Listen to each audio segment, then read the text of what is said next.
Господи, о чем вообще я думала? Уолт, пожалуйста.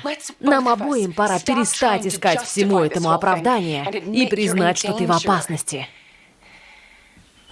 С кем ты сейчас разговариваешь? Кто, по-твоему, перед тобой? Ты знаешь, сколько я зарабатываю в год? Да даже если тебе скажу, ты не поверишь. Знаешь, что случится, если я вдруг перестану ходить на работу? Предприятие, достаточно крупное, чтобы иметь листинг в NASDAQ, всплывет брюхом вверх, исчезнет.